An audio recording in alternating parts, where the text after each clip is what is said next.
మేఘం ఉరిమేస్తుంది, కారు మబ్బులు కమ్ముకొస్తాయి. నిమిషాల్లో వాతావరణం మారిపోయి కుండపోత ముంచేస్తోంది. చూస్తుండగానే కళ్ళ ముందు వినాశనం జరిగిపోతుంది. ఎప్పుడు వర్షాలు పడని ఎడారి దేశమైన, పర్వత ప్రాంతం వియత్నాం అయినా, పచ్చని ప్రకృతి అందాలకు నిలయమైన వయనాడైన, మంచు కొండలకు కేరాఫ్గా ఉండే హిమాచల్ ప్రదేశ్ అయినా జల ప్రళయానికి హద్దే లేకుండా పోతోంది. గంటల్లోనే ఏడాది కాలం కురిసేంత వర్షపాతం నమోదవుతోంది. మేఘాలు పగిలిపోయి ఆకాశమే కిందకు ఊడిపడిందా అన్నట్లుగా వర్షాలు సృష్టించే విలయ తాండవం అంతా ఇంతా కాదు. ఉన్నట్లుండి కుంభవృష్టి కురవడానికి కారణమేంటో అంతు చిక్కడం లేదు. ఇక నుంచి వర్షం అంటే క్లౌడ్ బర్స్టేనా?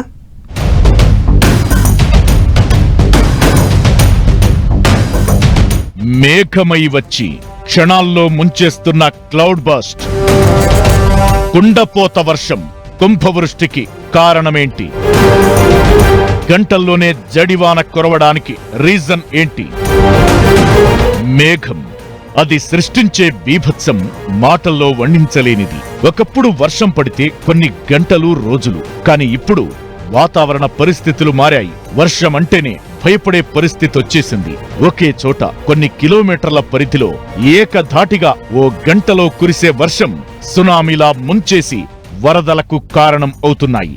జల ప్రళయం సృష్టించి పల్లె, పట్టణం అని తేడా లేకుండా అన్నింటినీ ముంచేస్తోంది. దీనంతటికీ కారణం ఏంటంటే క్లౌడ్ బర్స్ట్ అంటున్నారు వెదర్ ఎక్స్పర్ట్స్.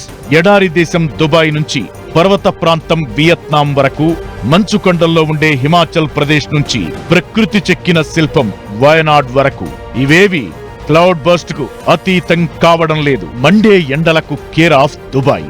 అలాంటి ఎడారి దేశాన్ని 2 నెలల క్రితం వర్షం ముంచెత్తింది. ఏడాదిన్నర వాన గంటల్లోనే కురిసి వణికించేసింది. వరద ధాటికి కొన్ని రోజుల పాటు ఆగమాగమైపోయింది దుబాయ్. 142 మిల్లీమీటర్ల వర్షపాతం నమోదై గిలగిలా కొట్టుకుంది.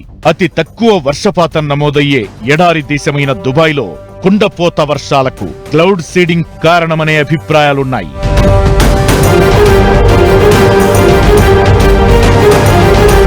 ఇప్పుడు వియత్నాంలో కురిసిన వర్షంతో క్లౌడ్ బర్స్ట్ మరోసారి హాట్ టాపిక్ అయిపోయింది. వర్షం పడితే కామన్, కానీ క్లౌడ్ బర్స్ట్ అయితేనే భారీ వర్షం పడ్డట్లు అన్న భావన వచ్చేసింది. వియత్నాంలో యాగి తుపాను విలయాన్ని సృష్టించింది. పర్వత ప్రాంతంలో ఆకస్మిక వరదలు ఒక గ్రామం మొత్తాన్ని ఊడ్చేశాయి. దాదాపు 140 మంది చనిపోయారు, వందలాది మంది గాయపడ్డారు. వియత్నాంలో తుఫాన్ ఎఫెక్ట్ ఉన్నప్పటికీ ఒకే చోట వర్షం పడటంతో ఓ ఊరుకు ఊరే కొట్టుకుపోయింది. మరో వయనాడ్ సీన్ రిపీట్ అయింది. ఇది క్లౌడ్ బర్స్ట్ వల్లే అంటున్నారు. లేటెస్ట్ గా కేరళలోని వయనాడ్లో క్లౌడ్ బర్స్ట్ ప్రళయానికి కారణమైంది. విషాదం, ప్రకృతి నాశనం. తెల్లారేసరికే జరగాల్సిన నష్టమంతా జరిగిపోయింది. అంతకుముందు హిమాచల్ ప్రదేశ్ లోనూ కుంభవృష్టి వర్షం కురిసి వరదలు వచ్చి 60 మంది వరకు కొట్టుకుపోయారు. దేశంలో చాలా చోట్ల నిమిషాలు, గంటల వ్యవధిలో క్లౌడ్ బర్స్ట్ తో వర్షాలు పడి ఇండ్లు, జనాలు కొట్టుకుపోయిన ఘటనలు ఉన్నాయి. మేడారం అడవుల్లో కురిసిన వర్షానికి కూడా క్లౌడ్ బర్స్టే కారణమన్న అంచనాలు ఉన్నాయి. దీంతో వర్షమంటూ పడితే ఇక క్లౌడ్ బర్స్టే అన్న భావన వచ్చేస్తోంది.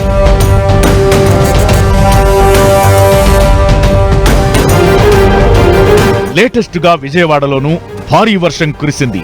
బుడమేరు ఉప్పొంగి కొల్లేరు కొంపముంచి బెజవాడను ముంచేసింది.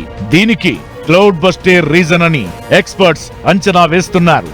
గంటల వ్యవధిలోనే కుండపోత వర్షం పడితే దాన్ని క్లౌడ్ బర్స్ట్ అంటున్నారు. అసలు క్లౌడ్ బర్స్ట్ కు రీజన్ ఏంటనే దానిపై ఎన్నో చర్చలు ఉన్నాయి.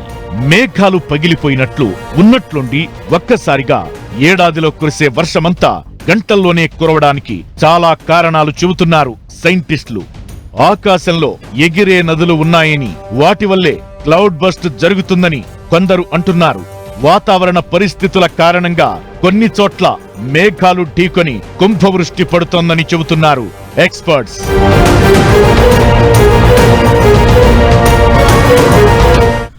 వాన, వరద వీటితో కొంతవరకే ఆనందం.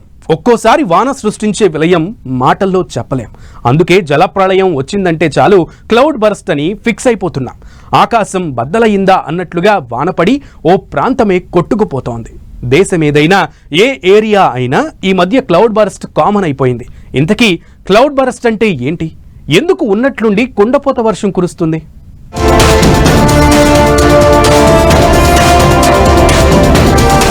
క్లౌడ్ బస్ట్ కు కారణాలేంటి? మేఘాలు ఎందుకు ఒకే దగ్గర ఫామ్ అవుతాయి? కుంభవృష్టి కురిసిన ప్రతిసారి క్లౌడ్ బస్ట్ కాదా? క్లౌడ్ బస్ట్ ఈ మధ్య ఎక్కడ భారీ వర్షం కురిసినా ఇదే మాట వినిపిస్తోంది.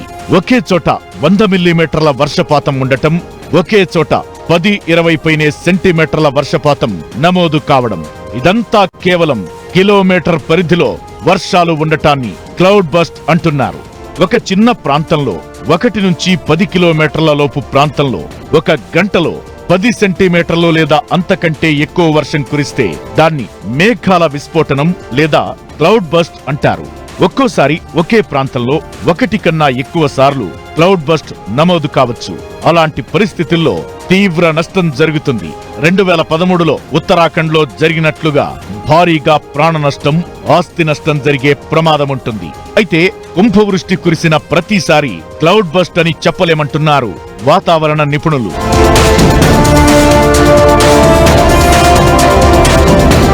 క్లౌడ్ బస్ట్ వల్ల తక్కువ సమయంలో అత్యధిక వర్షపాతం నమోదవుతుంది. చాలా కొద్దిసేపట్లోనే ఎక్కువ వర్షం పడిన ప్రతి సందర్భాన్ని క్లౌడ్ బస్ట్ అనలేమని అంటున్నారు ఎక్స్పర్ట్స్.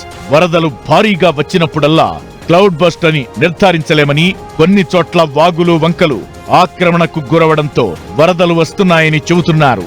ఒక్కో చోటైతే ఆకాశం బద్దలయ్యిందా అన్నట్లుగా వర్షం పడుతోంది. నిజంగా ఆకాశం బద్దలైతే ఎలా ఉంటుందో తెలుసా? అచ్చంగా కేరళలోని వయనాడ్లో జరిగినట్టే ఉంటుంది. ముఖ్యంగా పర్వత ప్రాంతాల్లో పడితే దాని తీవ్రత, దాని వల్ల జరిగే నష్టం తెలుస్తుంది. క్లౌడ్ బస్ట్ కూడా పర్వత ప్రాంతాల్లోనే నమోదవుతుందని ఎక్స్పర్ట్స్ చెబుతున్న మాట. హిల్ ఏరియాల్లో భూమి మీద ఉండే నీళ్లను ఓ పరిధికి మించి మేఘాలు ఆకర్షించలేవని, ఆ తరువాత ఒకేసారి వర్షం పడుతుందని దాన్నే క్లౌడ్ బస్ట్ అంటామంటున్నారు.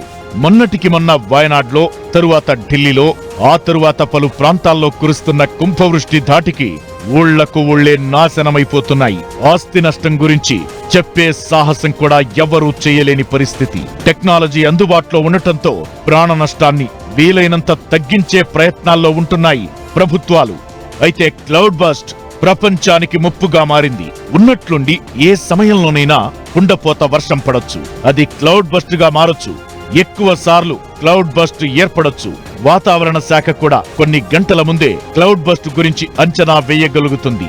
వారం 10 రోజుల ముందు క్లౌడ్ బస్ట్ గురించి అంచనా వేసి అలర్ట్ ఇచ్చిన దాఖలాలు లేవు. రాత్రి సమయంలో కుండపోత వర్షం పడి క్లౌడ్ బస్ట్ కు కారణమవుతున్నాయి. దీంతో అధికారులు, రెస్క్యూ టీం కూడా కొన్నిసార్లు లోతట్టు ప్రాంతాలకు వెళ్లలేని పరిస్థితులు ఏర్పడుతున్నాయి.